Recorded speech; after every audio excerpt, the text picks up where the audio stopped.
Prontinho, pode iniciar. Boa noite, pessoal, tudo bem? Hoje nós vamos continuar a nossa aula, pesquisa de mercado e avaliação de imóveis. Hoje nós vamos continuar falando sobre o tema de como foi a continuação, né, da Revolução Industrial e como se desenvolveu a avaliação do mercado, preço, custo, valor, e também vamos começar a falar um pouco sobre como se avalia um imóvel, quais são os critérios de avaliação desse imóvel. Aqui, ainda falando sobre o sistema capitalista industrial, né? Esse é o novo padrão institucional do lucro e da competitividade a que Polanyi se refere, diz respeito à consolidação do sistema capitalista industrial, se assenta na personalidade individualista, na visão racional e no cálculo e no valor do trabalho árduo e da renúncia. A gente vai ver mais à frente, nos próximos slides, a continuação do porquê desse pensamento de Polanyi, mas o pensamento dele vai em duas correntes. Duas correntes andam lado a lado para essa revolução industrial e esse aprimoramento da indústria, das leis, porque até então, na outra aula, a gente viu que em um momento existia a monarquia, aí depois a igreja tomava conta, era dona de tudo e dava um pedaço de terra para você cuidar. Até então, propriedade era exclusividade de uma elite, era exclusividade da monarquia, era exclusividade de algumas pessoas com um certo poder aquisitivo. Não, a propriedade não era pluralizada como é agora, e a gente vai ver no decorrer da aula como é que se iniciou esse processo. Quando as pessoas, essa ideia do individualismo cresceu e se desenvolveu. O sistema capitalista, ele mantém características que qualificam a Revolução Industrial e a definição do capitalista que mantém características que influenciam no processo de escolha, como produção e consumo. Na aula passada, a gente viu que a Revolução Industrial chegou para tirar do Estado o poder sobre tudo, porque a gente viu que o Estado era dono de tudo. E algumas pequenas pessoas, pequenos grupos de pessoas também eram proprietárias. E aí foi interessante para todo mundo, inclusive os comerciantes, né? Porque a Revolução Industrial ela foi subsidiada pelos comerciantes, e aí, então tirou-se o poder do Estado. E a própria Revolução Industrial valoriza características, né, que são fundamentais no que se trata do capitalismo industrial, que a produção busca um lucro constante, cada vez mais alto, e o seu reinvestimento objetivando a maximização do lucro, tornando os resultados financeiros efêmeros. O que isso daqui quer dizer? Uma empresa, o que a Revolução Industrial, o que o capitalismo me diz? Quanto mais eu produzo, mais eu vou lucrar, e o que meu quer dizer? Menos gastos, a gente viu na outra aula, né, sobre isso. Qual que é o objetivo? Menos gasto de custos e mais lucratividade. Então, eu vou investir o que eu lucrar para manter a minha produção, expandir a minha produção, até eu chegar num estágio onde eu posso otimizar o meu produto e maximizar o meu lucro. E no consumo, ininterruptamente estilos de vida baseados em novas necessidades, para garantir, assim, a sua manutenção. É você gerar o desejo. Nós vimos que não é tanto sobre o que é o produto em si, mas é a sensação que esse produto te causa. Vamos falar aqui de um imóvel. Há uma pessoa, vamos falar assim de uma mansão, mansões ou casas de alto padrão, elas são construídas por uma família, regra geral, salvo exceções, uma família que é a média brasileira de 5, 6 pessoas, 7 no máximo, pessoas ali, mas normalmente vai ficar assim, uma casa, no máximo um casal, mais 4 filhos, 5 filhos, às vezes a sogra mora, mas não passa disso, né? E você concorda comigo que até uma casa com 5 pessoas, 6 pessoas, 7 pessoas, você ter 3 quartos, 4 quartos é o suficiente para você ter uma qualidade de vida básica. Então, não é por necessidade que pessoas constroem mansões, casas de alto padrão, casas de luxo. Você concorda comigo? Porque se fosse por necessidade, uma casa com um quarto para cada um, ou um quarto para dividir para 2 pessoas, como é na maioria da população, na média geral da população brasileira, muitas vezes você não vai ter um quarto para cada criança. Normalmente se divide o quarto, pelo menos até chegar na pré-adolescência, a vida adulta, e aí ou a pessoa sai de casa, né, ou então se constrói quartos.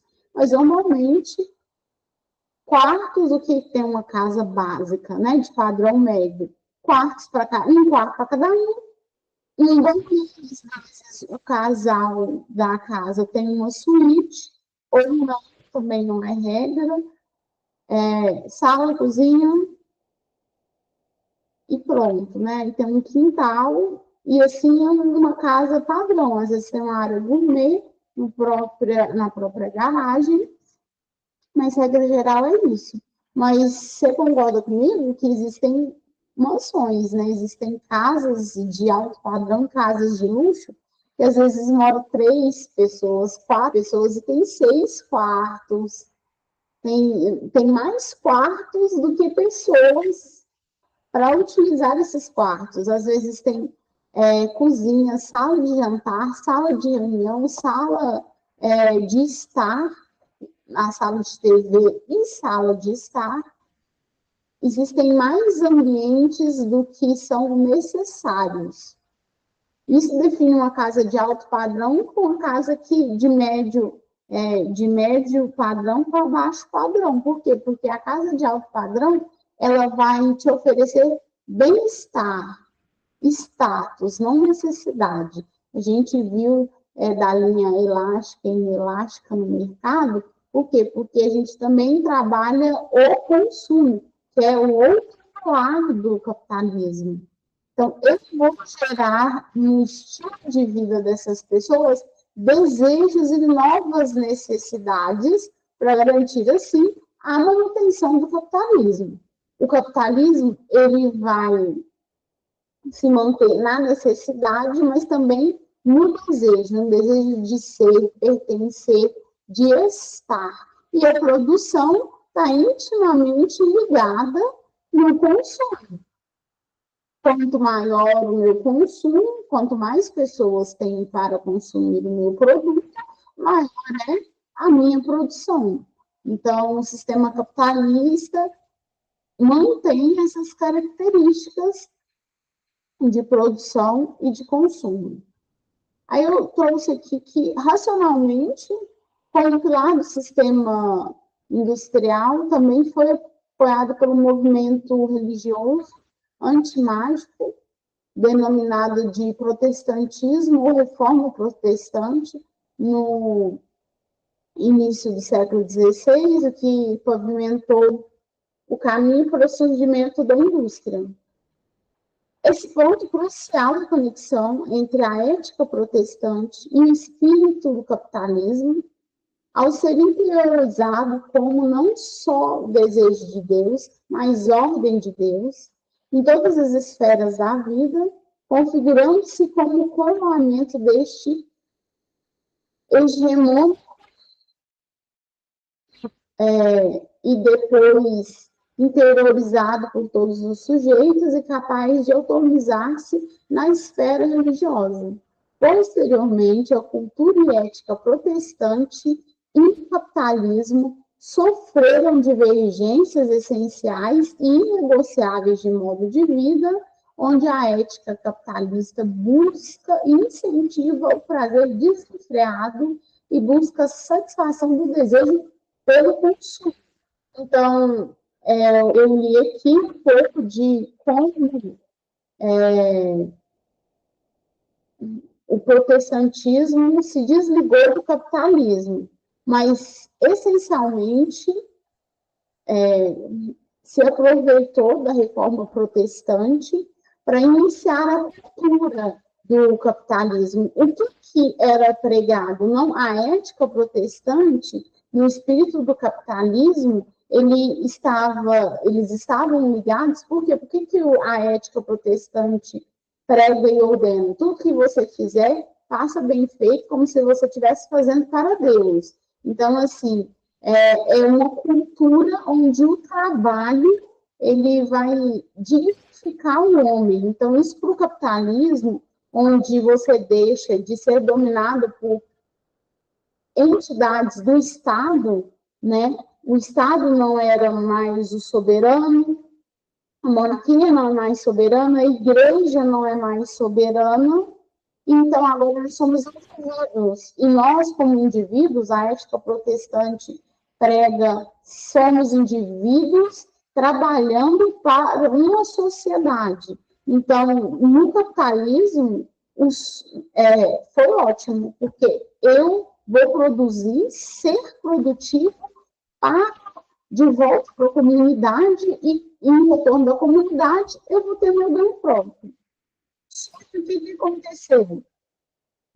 Em algum momento, o capitalismo se sobrepôs aos preceitos da fé protestante, que são inegociáveis. Porque o que o capitalismo prega? O meu prazer acima de qualquer coisa. O capitalismo, a gente viu na outra aula, ele só respeita a própria lei. A lei é o limitante do capitalismo. Você não pode fazer aquilo que é ilegal. Não sendo ilegal, está tudo certo, você pode fazer.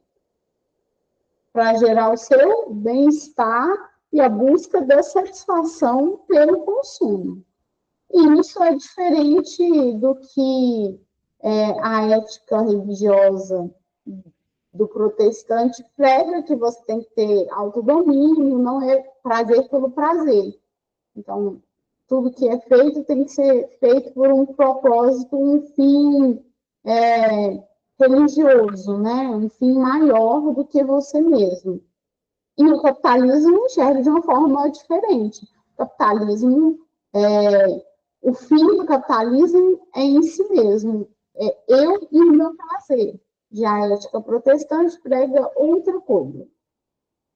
Mas no início da Revolução Industrial, foi essencial a Revolução Protestante, porque a Revolução Protestante tirou o domínio da Igreja Católica Apostólica Romana, porque ela era até então soberana e cometia alguns desmandos em nome da fé para manter as riquezas sob controle naquele grupo de pessoas escolhidas. Aí agora vem a reforma protestante e fala assim, não, nós somos seres individuais que temos direitos à propriedade. A propriedade não pertence à igreja, a propriedade não pertence ao Estado, pertence a mim como indivíduo. Eu, indivíduo, vou fazer, vou trabalhar, vou ter a minha gratificação, porque eu sou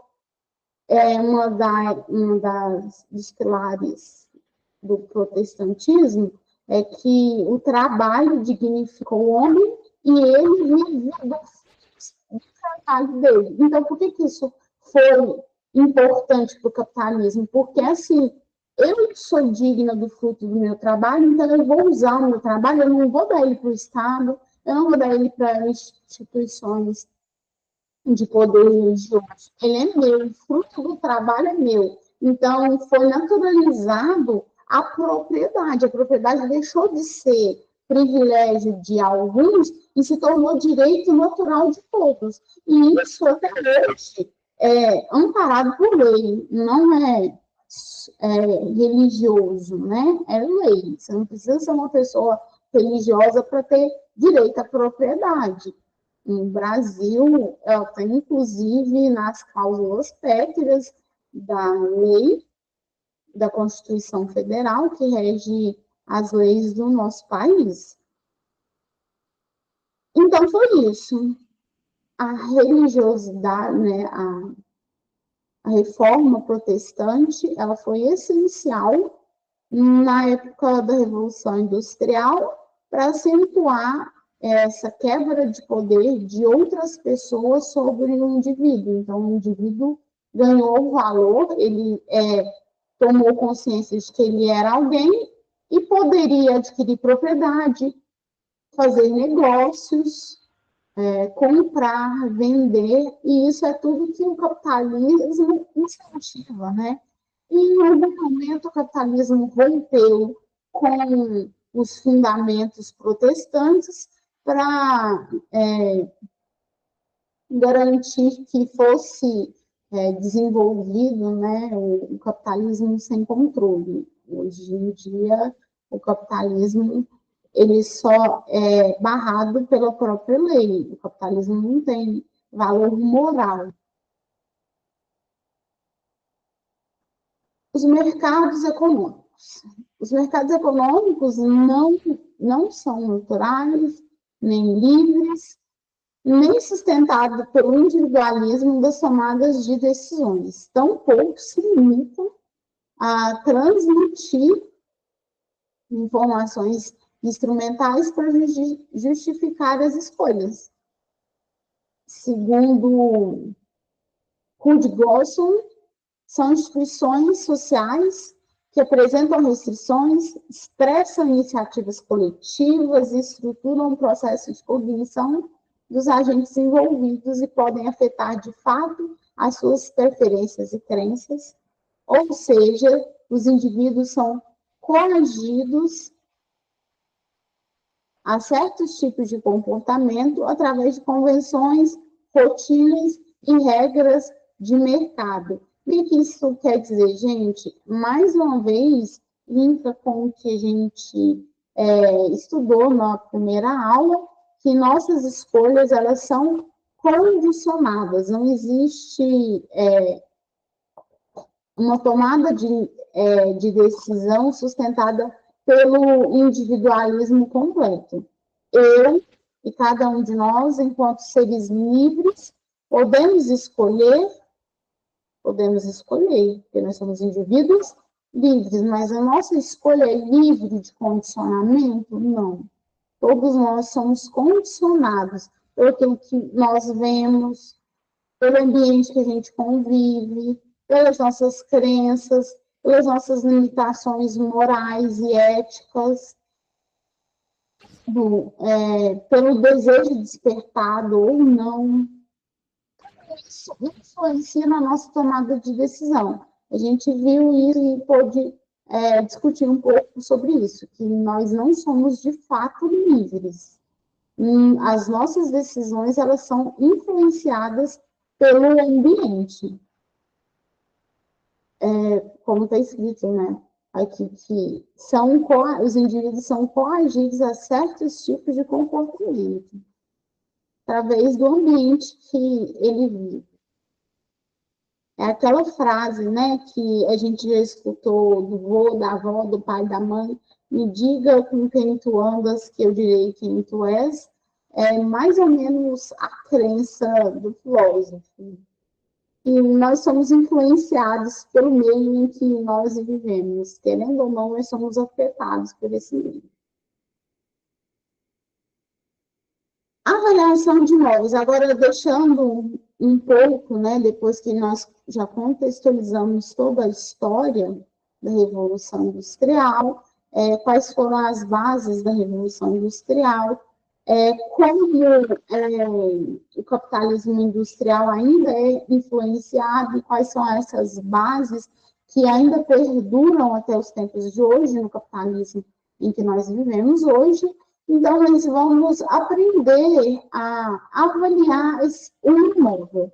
Como esses imóveis são avaliados, né? Os imóveis são avaliados de acordo com a norma NBR, e são analisados, né, com vários critérios. Nós vamos começar a ver esses critérios hoje, e na aula que vem a gente vai terminar aprendendo, né, sobre pontos de avaliações específicas. Agora a gente vai trabalhar um conceito mais geral de como essas avaliações são feitas. Análise técnica, né? Como é que você vai fazer a avaliação de um imóvel? Através de uma análise técnica, é utilizado para identificar o valor de um bem, os seus custos, frutos e direitos, assim como determinar indicadores de viabilidade e sua utilização econômica para determinada finalidade, situação e data. A definição do valor, né, de um imóvel é uma tarefa complexa, sujeita a uma variedade de fatores técnicos e de mercado. A Associação Brasileira das Normas Técnicas, a ABNT, recomenda considerar aspectos como tamanho, estrutura, idade desse imóvel, qualidade do acabamento, as facilidades coletivas. O que são essas facilidades coletivas, gente? O que está em volta desse imóvel? Eu tenho um imóvel na área central, então a avaliação dele é outra.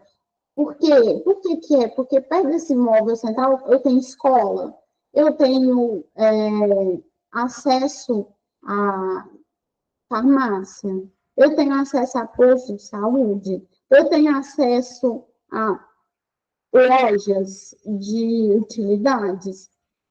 Isso é facilidade coletiva. Se perto do imóvel tem todas essas facilidades urbanísticas, o preço do imóvel é alto. Se eu pegar uma casa com a mesma especificação técnica, tá?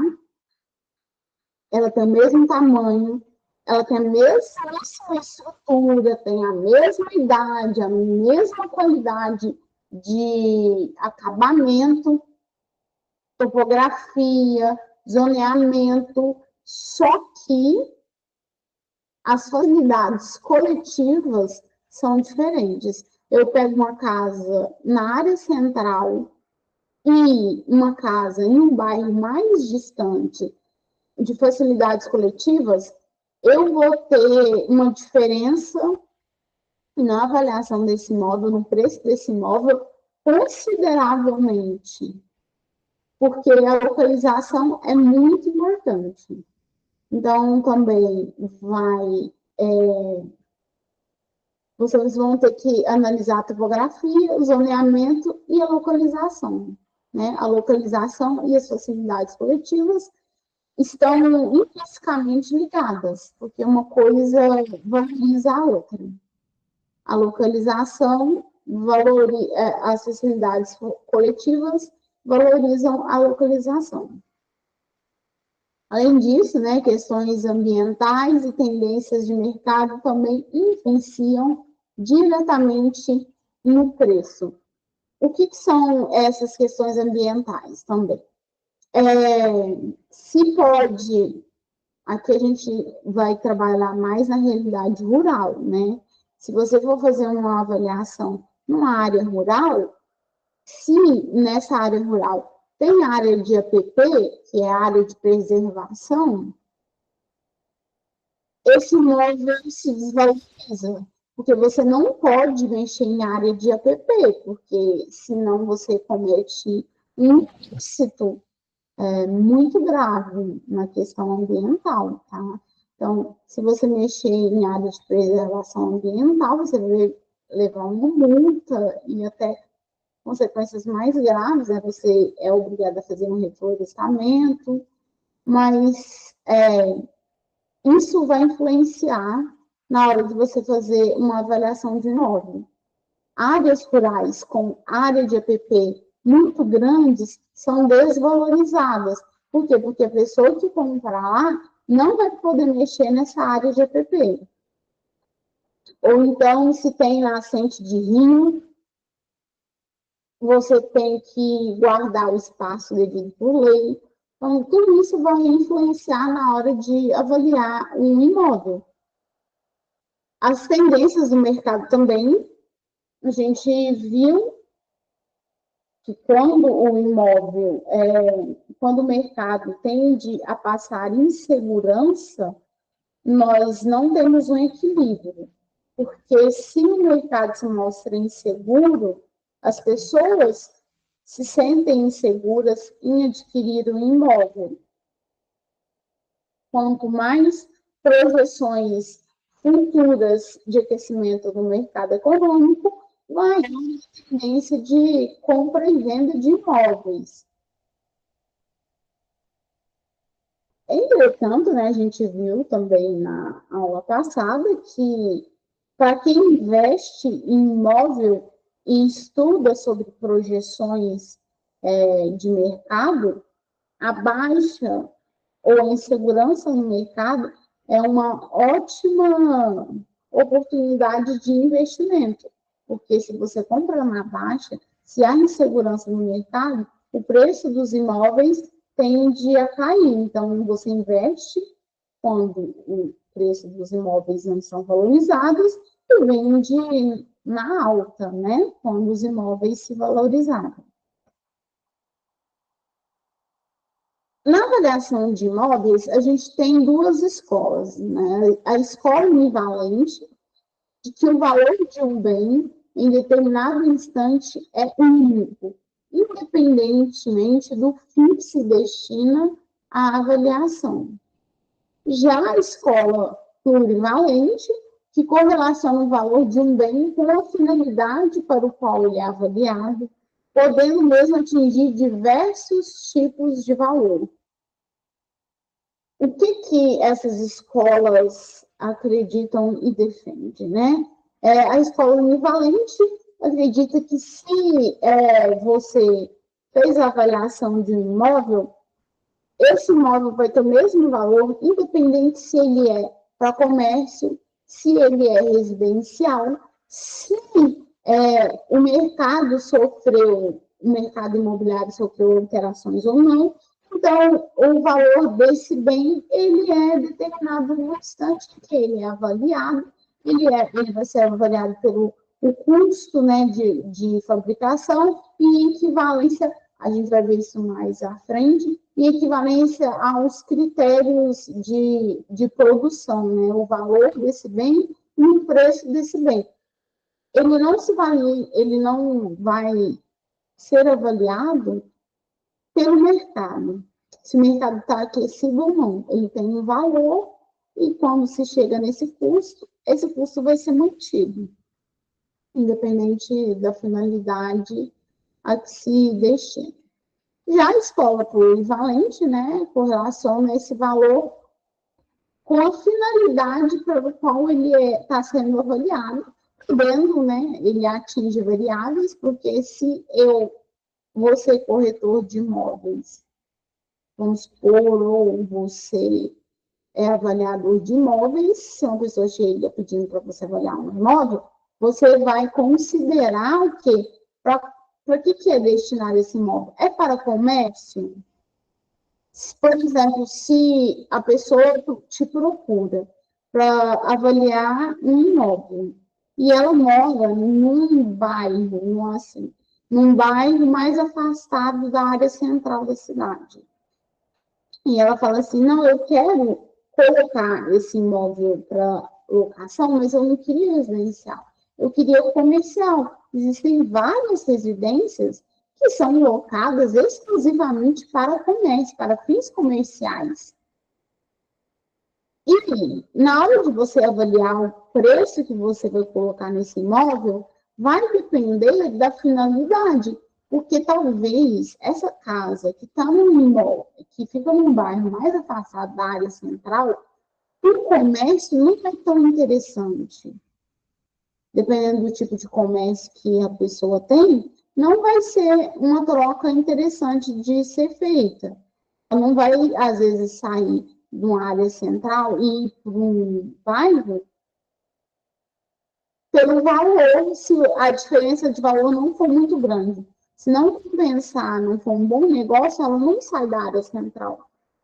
Então, talvez, você vai ter que pegar a avaliação desse imóvel que você fez para uma finalidade que seria de residência, porque para residência, como tem todas as comodidades sociais perto, tem escola, tem farmácia, tem posto de saúde perto, tem todas essas necessidades sociais perto, teria um valor X, porque para uma família morar é muito interessante. Tem uma escola para criança a 2 quadras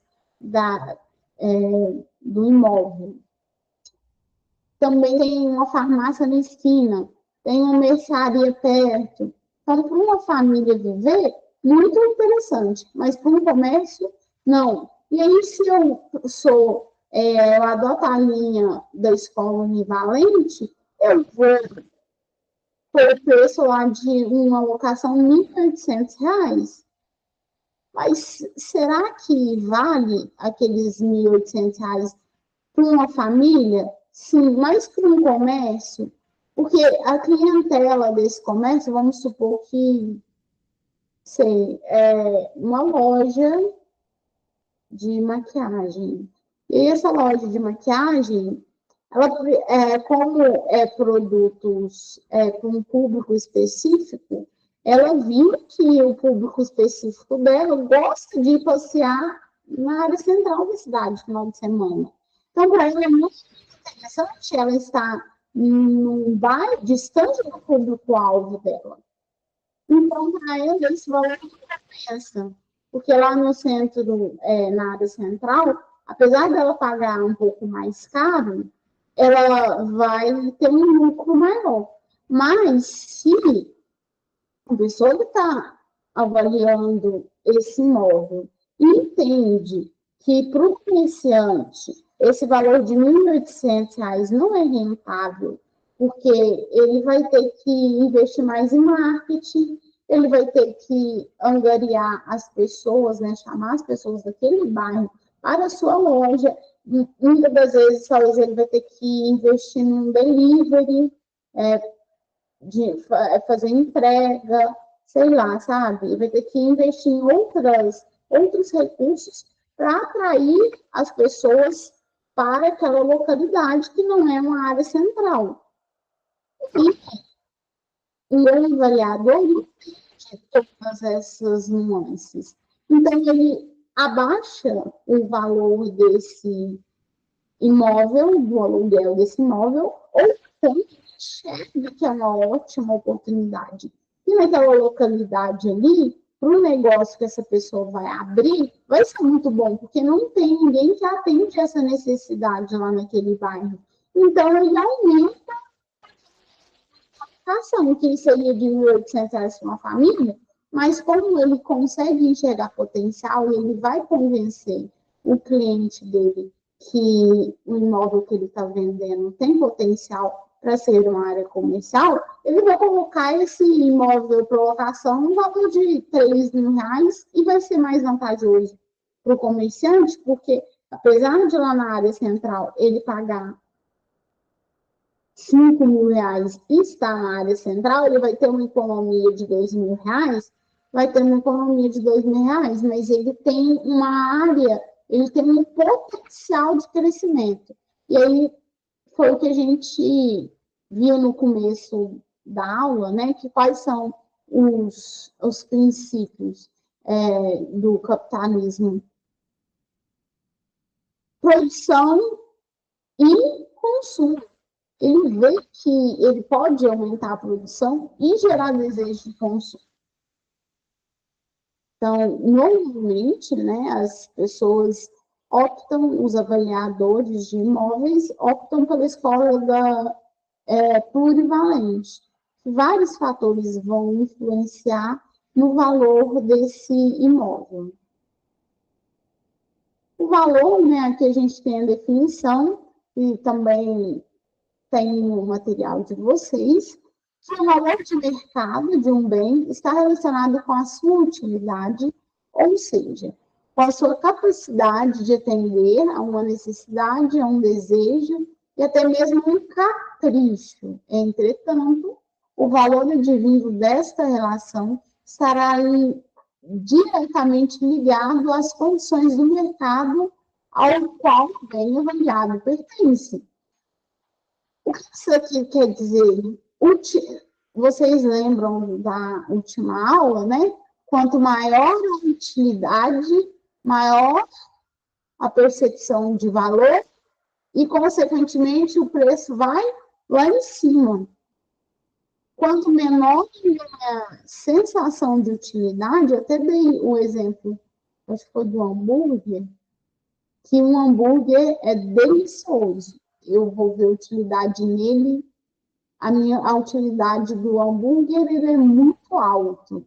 Por quê? Pelo meu desejo, pelo meu capricho, pela minha necessidade. Eu estou com fome. Então, a minha necessidade aumenta a utilidade, logo o preço sobe. Aí, depois do terceiro hambúrguer, por um capricho, ou seja, como é capricho, o valor de mercado dele e a utilidade dele é bem pouca para mim, porque eu já não estou mais com fome, eu já não estou mais com vontade de comer.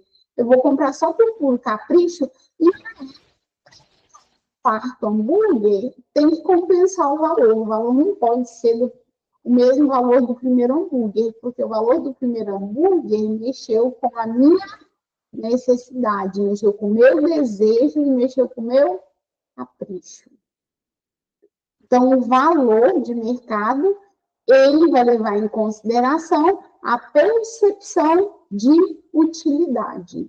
Quanto maior a percepção de utilidade, maior o valor daquele bem, né, no mercado e nas condições que ele se encontra. Se eu vou vender uma casa de alto padrão, o valor daquele bem ele está diretamente ligado ao ambiente que ele pertence, ao mercado que ele pertence.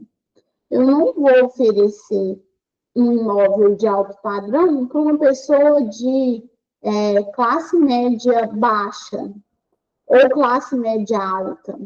Por quê? Porque é um outro tipo de ambiente. Uma pessoa que é de classe média baixa ou classe média alta, se você oferece um imóvel de R$1 milhão, ela vai achar inacessível.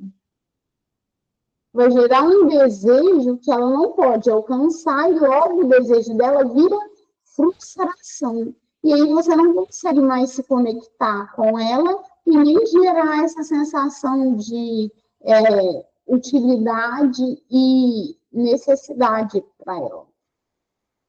Mas, se você vai vender uma casa de alto padrão, no valor de R$1 milhão, para uma pessoa de classe alta, né, que é a classe A, você está trabalhando com valores acessíveis. Essa pessoa, ela não vai deixar de comprar de você, porque essa casa custa R$1 milhão.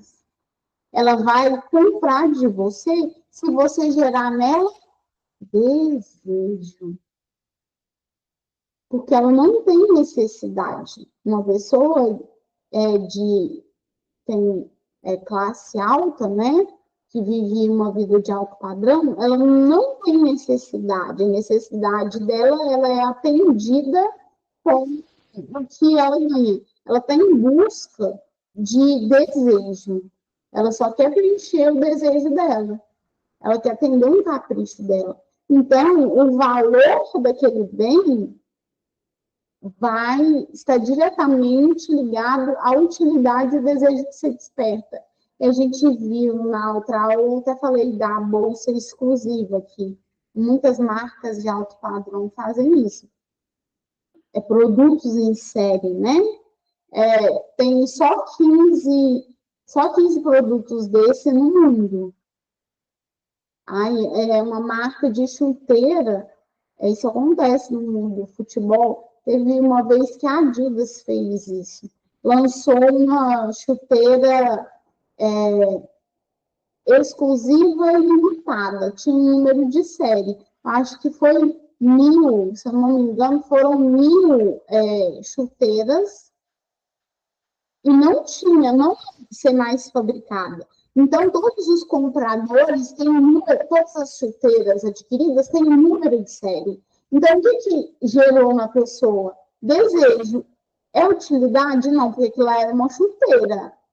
Mesmo que seja uma chuteira de número de série, ela é uma chuteira de número de série que foi vendida por, sei lá, 500 mil reais, é a mesma chuteira, ela vai proteger seu pé e vai te ajudar a chutar, igual uma chuteira de 50 reais, de 100 reais. Mas é a mesma coisa? Não. Por quê? Porque você gerou desejo, você atendeu um capricho. A pessoa vai falar assim, não, mas eu tenho 1.000 dessas. Eu sou o número 2 de mim. Eu sou o número 1 de não sei quantos milhões de pessoas que queriam ter essa chuteira, mas eu tenho. E isso é quando a gente está falando de um imóvel de alto padrão. Quando você resolve fazer a avaliação e vender um imóvel de alto padrão, você não mexe com a necessidade da pessoa, você está mexendo com o ego dela. Você está mexendo com o desejo dessa pessoa. Você vai apresentar para ela o que aquele bem, aquele produto vai ofertar de prazer para ela. Ela está em busca de prazer e status. Aí, se você for vender uma casa para uma pessoa de classe média alta ou de classe média baixa, o que essas pessoas priorizam inicialmente? A utilidade e necessidade.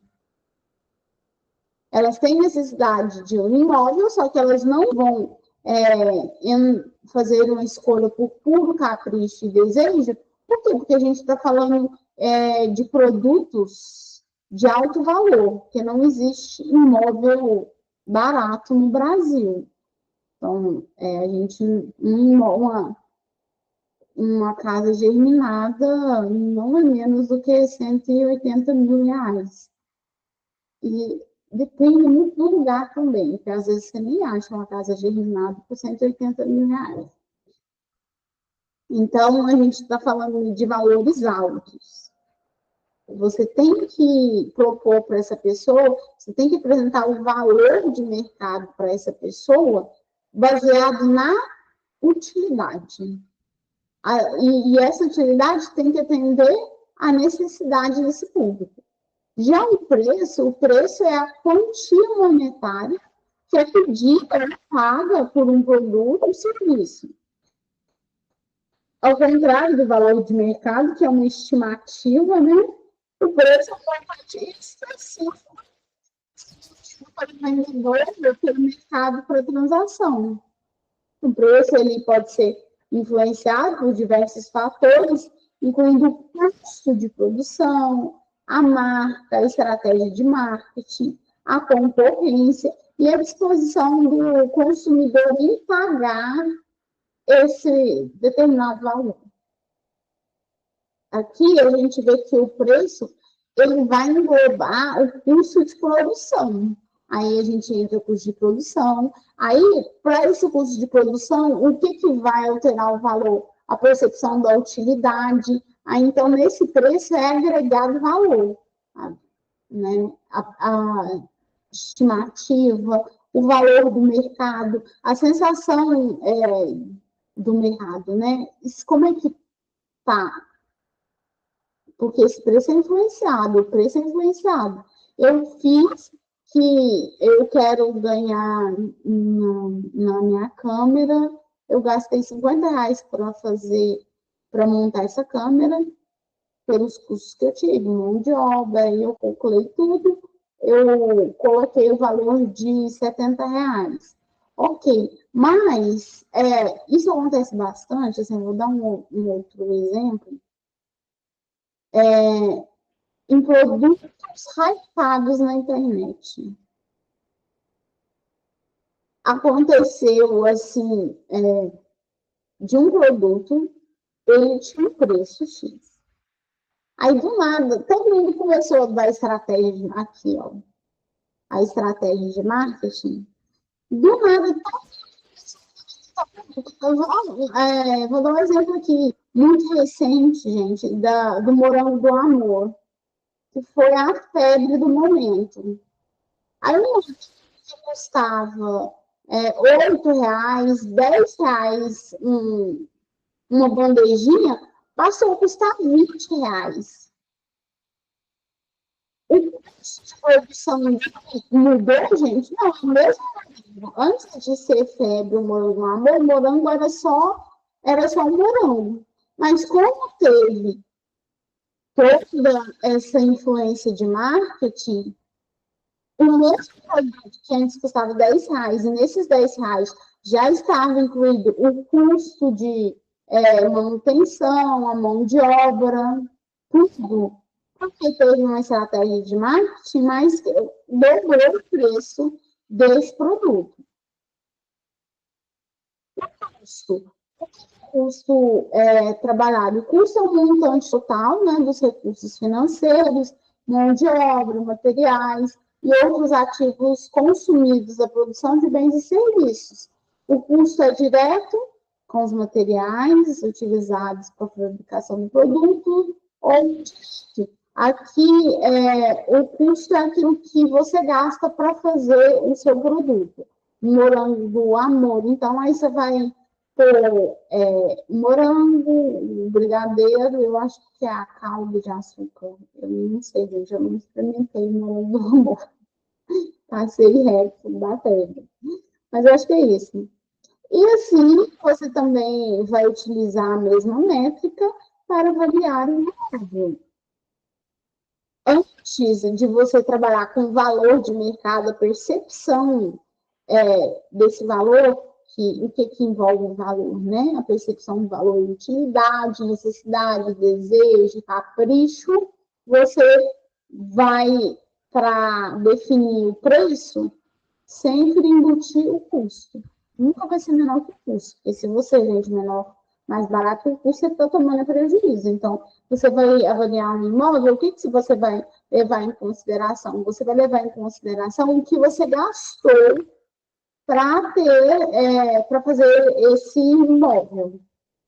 Eu gastei R$ 20.000 para construir o telhado da garagem. Então, beleza, 20 mil. Eu paguei 70 mil no terreno.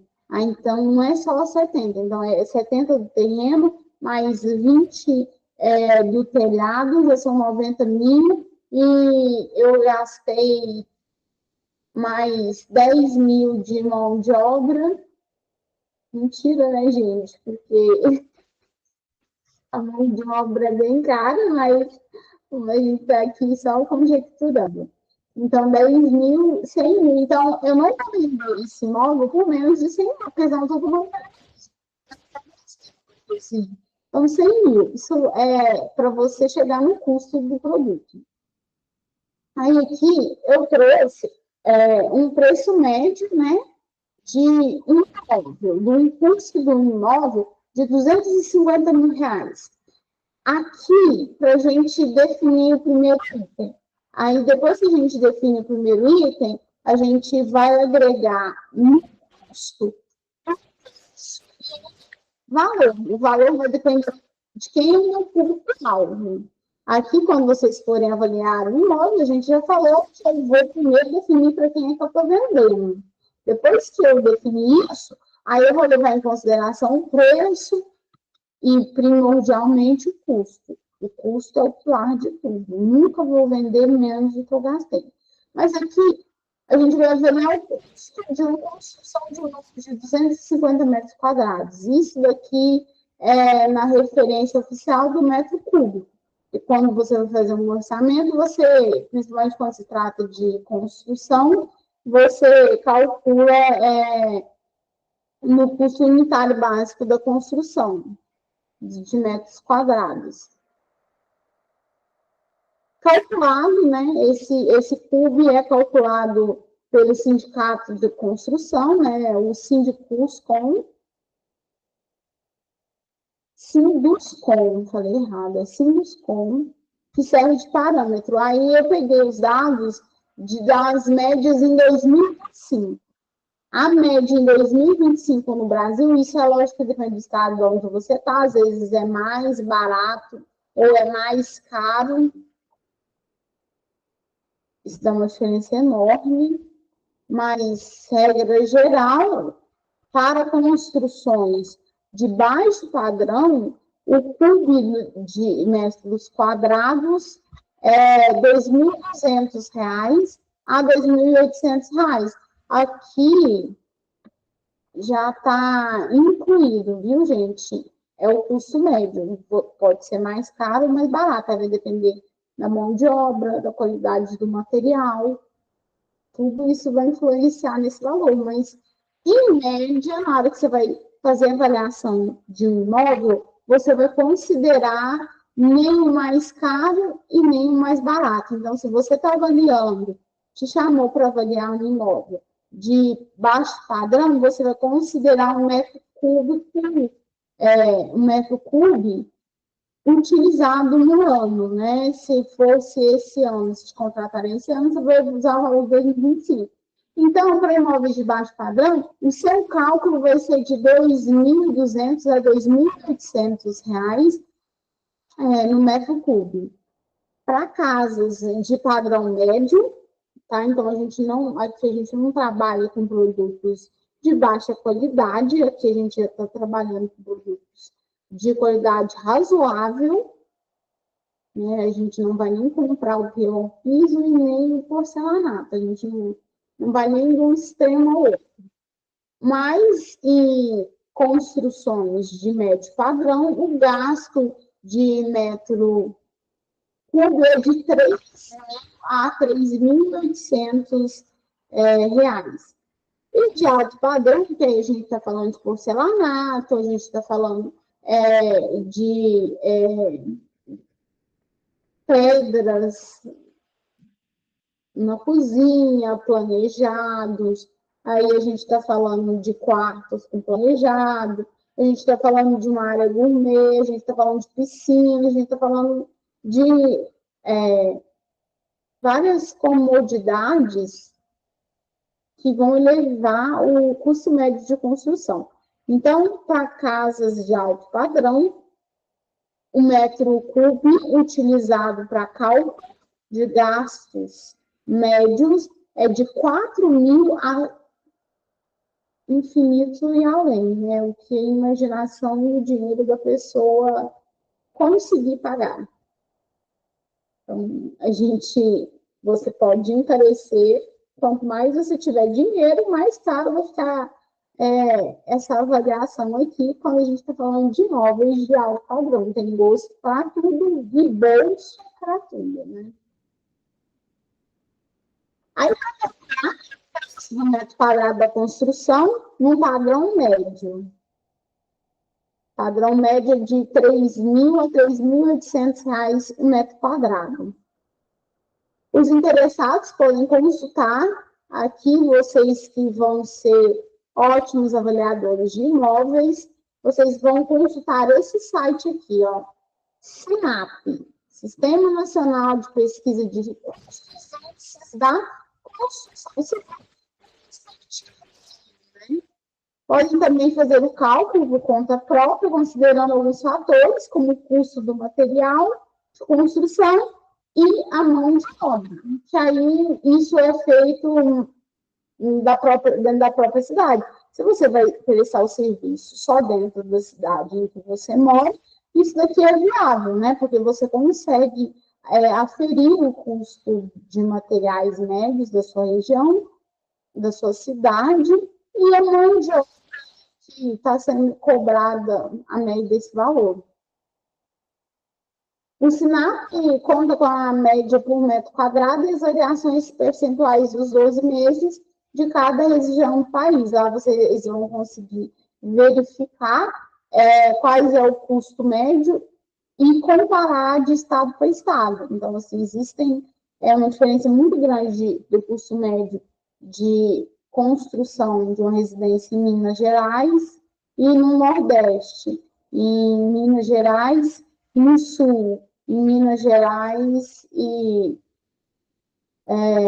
sabe, não só Minas Gerais, Rio de Janeiro, Minas Gerais e Rio de Janeiro, Minas Gerais e São Paulo, de cada estado você vai conseguir encontrar lá e a comparação, porque aí você pode oferecer um serviço que não se limita apenas à verificação de onde você mora, né? Aqui eu trouxe uma ideia, né? Eu fiz mais ou menos o que ia gastar de custo médio que se teria. Eu pesquisei qual era o custo que a gente teria se a gente fosse construir uma casa de 250 metros quadrados. E isso eu peguei o valor médio, tá? O valor médio dessas, uma casa de baixo padrão. Ah lá, ó. Eu vou usar, né, como base o valor médio por metro quadrado de R$ 1.800 um metro quadrado. E isso é casas de baixo padrão, de R$ 2.200 a R$ 2.800. Então, eu estou usando menos do que o baixo padrão, mas eu estou usando regiões, né? Porque esse mínimo aqui de uma casa de baixo padrão, como eu falei para vocês, no sul um preço, uma casa de baixo padrão, e no Nordeste, uma casa de baixo padrão, é outro preço. Aí aqui, só para a gente fazer um exercício imaginativo, eu imaginei aqui, a gente vai trabalhar com 1.800 metros quadrados. E aí, uma casa de 250 metros quadrados. Eu construí uma casa até aqui, legal, né? Uma casa de um tamanho bacana. E aí, o custo médio, então, seria de R$ 450 mil. Eu gastaria para construir uma casa de 250 metros quadrados. E isso considerando que o valor do metro quadrado é R$ 1.800. Então, eu vou fazer uma casa de baixo padrão, nada de luxo, nada de porcelanato, nada disso, nada de piscina, nada de que onere o meu orçamento. Eu vou construir uma casa básica, porém um tamanho razoável, de 250 metros quadrados. Eu gastaria R$ 450 mil. E como esses R$ 450 mil seriam gastos? Só em projetos e aprovações, né, que a gente precisa, quando você for construir um imóvel, você precisa de um arquiteto, um projeto arquitetônico, estrutural, elétrico, você precisa das licenças, né, você precisa do habite para construir, você precisa ir na prefeitura, você precisa instalar um poste de energia, quando você adquire um terreno, você tem que pedir lá para a CEMIG, para amigo um poste, para eu fazer o que precisa, né? Porque você precisa de energia, aí depois vai lá a Copasa e tal. Só nesses tipos de gastos, de projetos e aprovações, desse orçamento aqui de R$ 450 mil, vai se gastar de 5% a 12% desse valor. E aí, os serviços preliminares, terraplanagem, limpeza do terreno, aí aqui vai vai depender, né, se seu terreno é desnivelado ou não, se vai precisar de fazer serviço preliminar ou não, você vai pagar alguém para fazer a limpeza desse terreno, ou se você mesmo vai fazer a limpeza desse terreno. Tudo isso influencia no valor do gasto dessa construção. Porque se, por exemplo, a casa tem um desnível e você não quer que a casa fique com 2 andares, então é obrigatoriamente um andar subterrâneo, porque às vezes, se a pessoa não quer nivelar o terreno, ela tem que pagar, né, para nivelar esse terreno, ou então aceita fazer subsolo. Várias casas, você vê a garagem no subsolo, né, mas no piso inferior. A garagem no piso inferior, tem área gourmet. Por quê? Porque esses imóveis, esses terrenos são tão desnivelados e a pessoa não quis investir para fazer a terraplanagem, deixar no mesmo nível. Tem gente que se importa com isso. Então, constrói a casa, né? Põe o pilar, a casa no nível da rua e a garagem, a área gourmet, tudo no nível abaixo da rua. Aí isso vai do cliente, vai do que ele está disposto a gastar e também do projeto arquitetônico. Aí só isso, no serviço preliminar, já foi mais 2 a 4%, ou seja, só que, e aí ainda tem a fundação, né, gente? A fundação, o alicerce e a infraestrutura, você gasta aqui nos 450 mil, que foi o meu limite de orçamento, nesses 450 mil, na fundação alicerce e infraestrutura, eu vou gastar mais de 3 a 7% do orçamento. Ou seja, a gente não subiu nem a parede até então e já foi embora. Isso aqui, vamos trabalhar só no mínimo, viu, gente? Foi embora 10% do orçamento. Não, 10%, né? Lá, 5% mais 2, 7, mais 3, 10% dos 450 mil reais, 45 mil reais foi só em fundamento. Eu não construí nem, não subi nem um tijolo ainda, não fiz nem uma parede. E ainda, trabalhando em estrutura. Aí agora a gente já começa a dar forma para a casa. Ou seja, 10% aqui foi só para fundações, aquilo que não vai aparecer. E aí, quando a gente for trabalhar em estrutura, alvenaria, elevação de paredes, vigas, lajes, são 15%, de 15% a 25% do orçamento.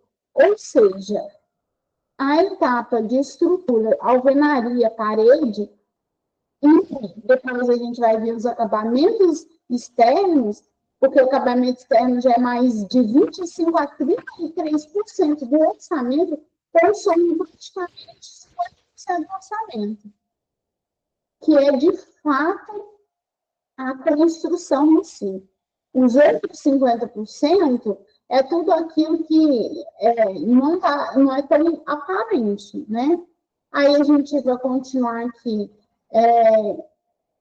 Cobertura, telhado e impermeabilização, você vai gastar de 4% a 12% desse orçamento de 450 mil. As instalações elétricas e hidráulicas, mais 12% a 17%, ou seja, também uma parte cara para se colocar numa casa.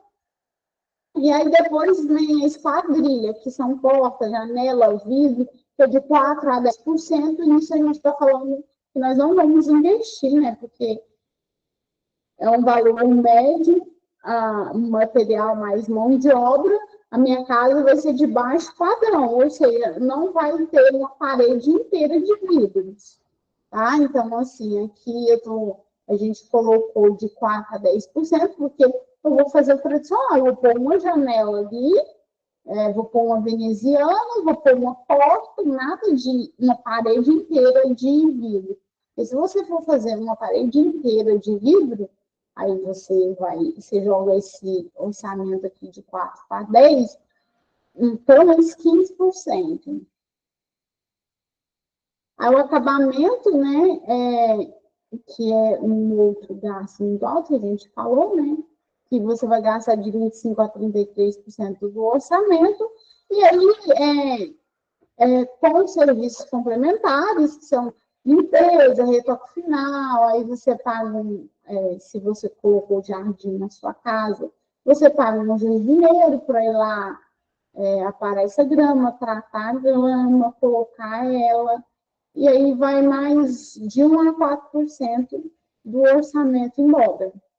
Ou seja, a parte de fundamentos de um imóvel consome bastante, mas o que parece ser mais pesado, que as pessoas sentem muito, né, porque o impacto é muito maior, são justamente os acabamentos, né, que é de 25% a 33%. É piso, revestimento, louça, material, pintura, tudo que envolve a parte visível de um imóvel. E tudo isso, quando você vai fazer a avaliação de um imóvel, tem que ser levado em consideração. A estrutura de pesquisa, né, elas são feitas através de variáveis que, em princípio, são relevantes para explicar as tendências de formação desse valor. E aí a gente tem duas, ou é quantitativa essa análise, ou é qualitativa. Embora a elaboração desses aspectos para coletas de dados, como fichas, planilhas, roteiros de entrevistas, entre outros. Então, para a gente avaliar um imóvel, a gente vai usar duas amostras técnicas. Ou análise quantitativa ou é qualitativa. O que é análise quantitativa e qualitativa? São aquelas que podem ser medidas ou contadas, como as áreas, quantidade de dormitórios, quantidades de suíte, entre outros. O que isso quer dizer? Quando eu sou contratada para avaliar um imóvel, olha, por favor, avalie meu imóvel, que eu quero vender ele. Quanto é caro? Eu posso usar duas métricas, né? Eu posso usar tanto as variáveis quantitativas quanto as qualitativas. Tá bom, eu escolhi avaliar pelas variáveis quantitativas. O que eu vou comparar? Na rua, né?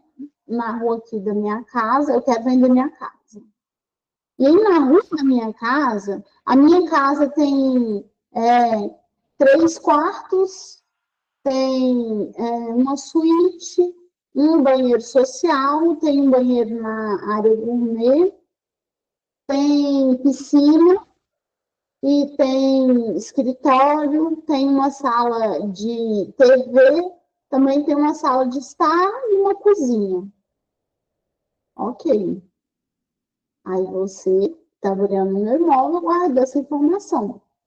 E aí, o que você vai fazer? Você vai procurar um outro imóvel com as mesmas características. Você vai achar, aí a gente vai ver isso na próxima aula, na mesma região, na mesma rua, você vai pesquisar, na mesma rua, você achou uma casa que foi vendida recentemente, que também, coincidentemente, tinha 3 quartos, tinha uma suíte, tinha área gourmet, tinha piscina, tinha sala, todas as características que eu falei que a minha casa tem, você encontrou uma casa que foi vendida recentemente com as mesmas características. Então, você vai pegar o valor daquela casa, está na mesma rua, no mesmo bairro mesmo, e vai se qualificar por ele. É quantitativo. Se a minha casa tem 3 quartos, você não vai usar uma casa com 4 quartos para se basear na minha para avaliar esse imóvel. Por quê? Porque eu escolhi as variáveis quantitativas. Então, eu vou avaliar o meu imóvel baseado em um que esteja semelhante ao meu, para eu saber chegar a um valor que eu devo cobrar por ele. Já se eu escolho as variáveis qualitativas, eu vou analisar uma série de fatores que não simplesmente a descrição da casa. O que seriam essas séries desses fatores? Eu vou colocar os atributos do imóvel, o padrão de acabamento. Aí eu não vou só comparar aqui a casa que vendeu, também tinha 3 quartos. Eu vou olhar o estado desses quartos. Beleza, minha casa tem 3 quartos. E a que foi vendida também tem 3 quartos. Só que os 3 quartos, né, tem problema de infiltração. Não foi impermeabilizado corretamente. Então, as paredes, vez ou outra, tem que ser... tá cheio de mofo, tá estourando a pintura. Concorda comigo que a minha casa tem que ser melhor avaliada. Por quê? Porque a minha casa não tem problema de vazamento, não tem problema de impermeabilização. Ou seja, a minha casa, apesar de ter a mesma qualidade, as mesmas variáveis quantitativas, não tem as mesmas variáveis qualitativas. Por quê? Porque o meu imóvel está bem conservado. E isso, um avaliador de imóvel que escolhe fazer essa precificação vai levar isso em consideração. O padrão de acabamento, a minha casa tem 3 quartos, só que a mesma casa aqui na rua, que tem 3 quartos, o meu piso, ele é antiderrapante, só que o piso da outra casa era porcelanato. Quantitativamente, é a mesma coisa? Você concorda comigo que é 3 quartos? Ok, mas qualitativamente, não é. Então, antiderrapante não custa o mesmo preço que o porcelanato. Então, o mais utilizado para avaliações de imóveis são as variáveis qualitativas. Eu pego um imóvel parecido com o meu e vou avaliar outras características. O bairro onde esse imóvel está, o acabamento desse imóvel e todas as outras variáveis para eu fazer uma comparação. Então, é que na próxima aula a gente vai ver isso, que para você avaliar um imóvel, você tem que pegar um imóvel na mesma região. Não adianta eu comparar o meu imóvel, que eu moro num bairro, com um imóvel na área central da cidade. São valores diferentes. A minha casa, ela pode até ter uma qualidade melhor do que na área central. Só que como é área central, ela tende a ser mais cara do que a minha casa. Apesar da qualidade da minha casa ser melhor, como a área é diferente, e aqui nas variáveis qualitativas, julgado a qualidade de vida, porque a pessoa que mora na área central não precisa se locomover para fazer nada, né? Praticamente, está tudo ali. Se eu moro numa área de bairro, eu preciso me locomover. Às vezes eu preciso de um transporte público. Se eu não tenho um transporte particular, eu vou precisar do transporte público. Né? Então, assim, isso tudo já serve para você avaliar o custo de um imóvel. Aqui, a gente vai ter as variações de tocômicas. O que são as variações de tocômicas? Também conhecidas como variações binárias ou booleanas. São as variáveis que assumem apenas 2 valores, sendo 0 ou 1 as mais usuais. E o que são a avaliação? De qualidade, tá? Aí aqui elas nascem de um princípio quantitativo. Apesar de ser variável qualitativa, ela vai se basear muito no princípio quantitativo. Aí, o que é isso? Para porcelanato, eu tenho valor 1. Para piso antiderrapante, eu tenho valor 0,5. E para piso tradicional, assim, piso básico, eu tenho 0. Aí eu vou avaliar na minha linha de avaliação essas métricas.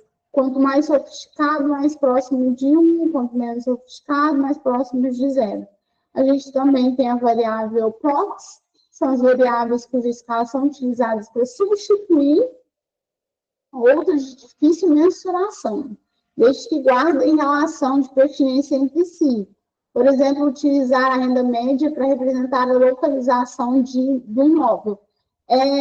Esse PROX, essa avaliação PROX, ela é utilizada principalmente quando a gente está tratando de bairros novos, de construções novas em determinados lugares da cidade, né? Vamos supor aqui perto da minha casa está construindo um bairro novinho, não tem casa nenhuma. Aí a primeira casa que for vendida nesse bairro, ela vai usar como variável qualitativa uma casa num outro bairro? Não, por quê? Porque você precisa de uma realidade aproximada da avaliação do imóvel, né? Então, eu não vou usar esse padrão. Se fosse no bairro onde eu moro, ela ia usar o quê? Qualitativo de comparação. Ah, então eu pego uma casa aqui perto da minha. Só que se eu estou num bairro novo, o que pode ser levado, né? Aqui eu até coloquei como exemplo. O que pode ser levado em consideração para você avaliar esse imóvel, mensurar o valor que ele traz? A renda média, que representa a localização desse imóvel. Você pega essas pessoas, esses primeiros moradores, são pessoas de alto padrão social, as casas são casas de acabamento muito bom, ou então a média salarial das pessoas que moram lá é alta. Aqui na cidade onde eu moro, muitos imóveis, muitos bairros, têm aquela percepção de que valem mais, os imóveis nesses bairros valem mais pela percepção de renda média da população. É muito interessante, porque existem bairros aqui que são considerados de pessoas de classe alta, de classe média alta. Então, os imóveis nesse lugar são mais valorizados. E um imóvel lá, e um imóvel no bairro, onde não é muito bem valorizado, pode ser o mesmo. Mas o preço vai ser diferente, a gente vai ver isso, a gente vai trabalhar mais, de uma forma mais profunda na próxima aula.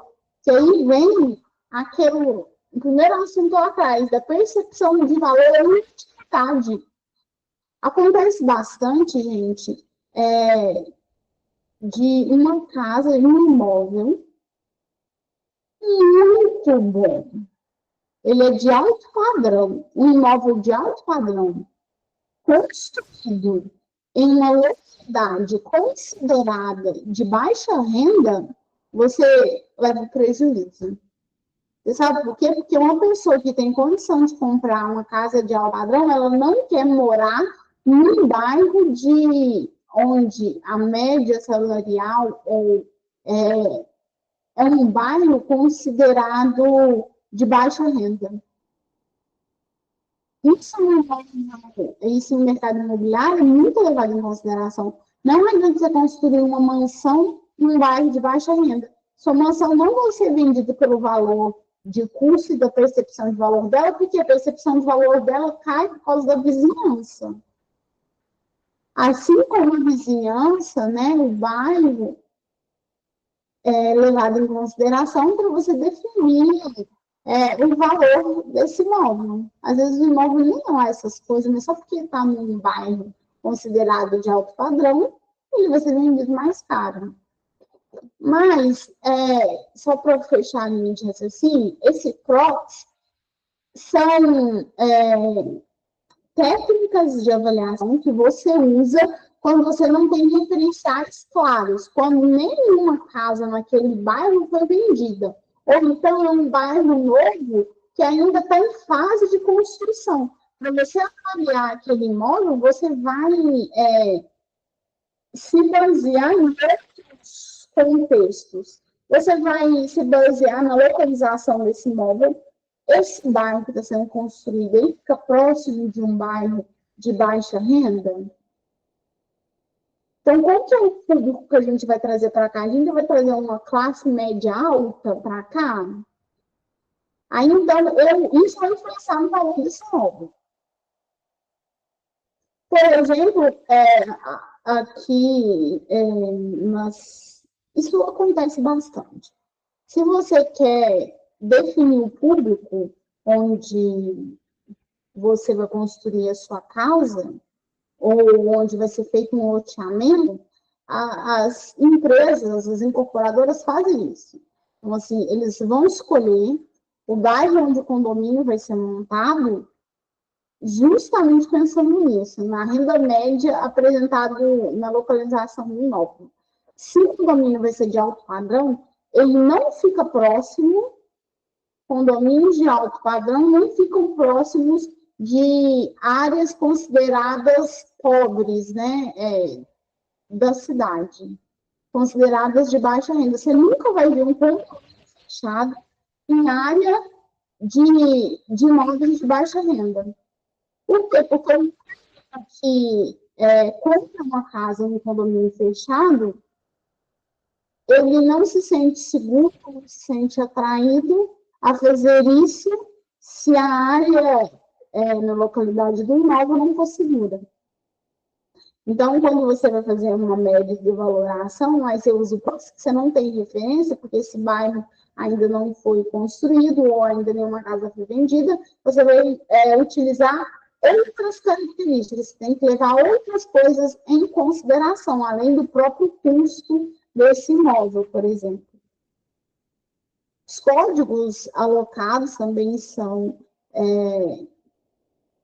parâmetros de comparação utilizados quando a gente vai falar das variáveis qualitativas, que são variáveis construídas a partir das escalas lógicas e ordenadas para diferenciar as características qualitativas de um imóvel. Aí aqui vai entrar naquilo que eu já tinha falado, né? Você vai se ordenar no que é provável, né? Naquilo que é lógico. Se eu estou vendendo uma casa com porcelanato, eu vou me basear em casas que foram vendidas que tinham porcelanato. Eu não vou basear meu preço numa casa que não tinha porcelanato. Se minha casa tem uma área gourmet, tem piscina, tem churrasqueira, tem um forno, não sei mais o que tem. Tem várias coisas de utilidades de bem-estar. Eu não vou me utilizar, não vou me basear pela lógica numa casa que não tem isso. Que o quintal, que a varanda tem espaço para 2 carros, não tem espaço para fazer mais nada, não tem espaço para construir uma área gourmet. E os códigos ajustados, né, que são as variáveis cuja escala são extraídas diretamente de elementos amostrais originais.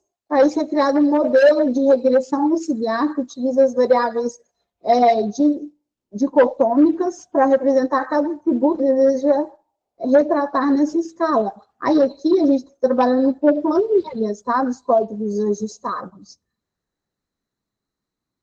Tem porcelanato? Não tem porcelanato, mas é um derrapante, é meio. Tem acabamento na fachada da casa, não tem acabamento na fachada da casa, é 0,5. Está no tijolo ainda, é 0. Então, assim, eu sempre vou me basear fazendo esse tipo de avaliação. E no código binário, Vocês desculpa que eu encostei no teclado e não percebi. Grupos de variáveis dicotômicas que trabalham em conjunto para representar determinados atributos dos imóveis. Aí, o que é isso? De novo, vai corroborar com tudo que eu falei, né? Aí você vai pegar um conjunto de casas, de imóveis, com aquelas mesmas características e determinar esses atributos para você fazer uma avaliação e determinar um gráfico de avaliação. Aí você precisa fazer uma pesquisa de mercado. Aí você precisa pegar num bairro todas as casas que foram vendidas no período de um ano, e por qual valor elas foram vendidas e quais as características desses imóveis, para você fazer uma tabela. Tem isso, é tal valor, não tem isso, é tal valor. Aí tem um campo árbitro definido no 3.8 da BNT, NBR, é um intervalo com amplitude de 15%, para mais, para menos, em torno do estimativo de tendências centrais utilizadas para avaliação. Esse campo, né, de árbitro, ele pode ser utilizado quando as variáveis relevantes para avaliação do imóvel não tiverem sido contempladas no modelo. Aí, o que isso quer dizer? Que por escassez de dados, né, no caso do bairro novo, eu não vou ter muito parâmetro de comparação, porque ninguém nunca vendeu uma casa ali. Eu vou ser a primeira pessoa a vender uma casa naquele bairro. Então, eu vou ter escassez de dados no mercado. Se ninguém nunca fez antes, eu vou me avaliar, né? Eu vou utilizar as variáveis do PROTS, vou utilizar outros artifícios de comparação de valor para fazer essa avaliação. Por inexistência de fatores de homogeneização aplicáveis ou porque essas variáveis não apresentam estatísticas significativas de modelos de regressão. Foi o que eu falei, se eu não tenho como comparar, outros imóveis não foram vendidos antes, não existe, não é homogêneo esse mercado ainda, eu tenho que utilizar outras coisas para avaliar o preço desse imóvel. Desde que essa amplitude de até mais ou menos 15% seja suficiente para absorver essas influências não consideráveis nesses ajustes justificados. O que isso aqui quer dizer, gente? É que, assim, se eu não tenho perto de comparar, eu não tenho comparação para fazer, quando eu for avaliar esse imóvel, o que isso aqui está falando do campo de árbitro? Vou resumir, né? Falando em minutos, ele está falando assim, avalie por mais sempre 15% de flutuação. Se você não tem margem de comparação, a sua margem de avaliação vai ter que flutuar de até 15%, mais ou menos 15%. Normalmente se utiliza no mercado financeiro imobiliário a margem de 10%, mas se você não tem certeza ou se você não tem muita margem de comparação, quando você for fazer uma avaliação do imóvel e colocar ele no mercado, passa sempre com a margem de 10% a 15%, que você... Aí tudo bem, você vai fazer a avaliação, mas se você for abrir margem para negociação, se você quer receber aquilo que você deseja, você pega o mínimo, preço de custo, valor, tudo aquilo que a gente viu, e joga na margem de avaliação uma variação de 15%. Por quê? Porque você abre margem para negociar, porque normalmente quem está comprando quer negociar. Você, nesses 15%, você pode absorver o impacto econômico, que a gente não sabe, né? A economia gera incerteza. Com essa variação de 15%, você absorve o impacto econômico, você não tem prejuízo, Ah, o mercado não está bom, mas eu ainda tenho uma margem de 15% para negociar, eu posso baixar esse valor. Se você não faz com essa margem de valor a avaliação, você gera prejuízo para o seu cliente. Você não dá margem de negociação para ele.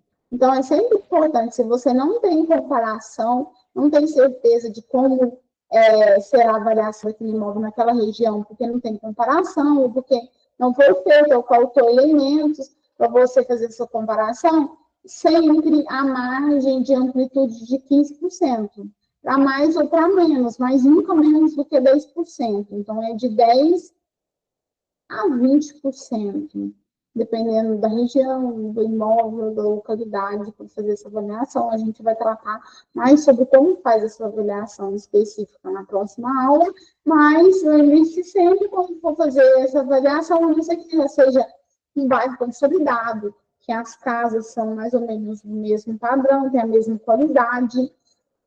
Você consegue fazer uma avaliação muito precisa e segura. Aí, se você consegue fazer essa avaliação muito precisa e segura, você sempre vai avaliar com margem de variação de 10%, para dar o quê? Espaço para negociação. Não tem certeza, não tem os elementos necessários, a minha margem vai ser de 15% para mais. Pessoal, por hoje foi só. Foi um prazer estar de novo aqui. Aí, na próxima aula, a gente vai trabalhar. Vai ser feita essa avaliação de forma mais específica, né? Para vocês terem mais segurança para fazer uma avaliação de imóvel de uma forma específica, o que é levado em consideração ou não. Eu vou trazer para vocês uma avaliação de um imóvel para a gente fazer uma comparação, para a gente saber mais ou menos como é que é feita uma avaliação técnica de um imóvel. É um prazer, viu? Até a próxima aula. Tenham todos uma boa noite.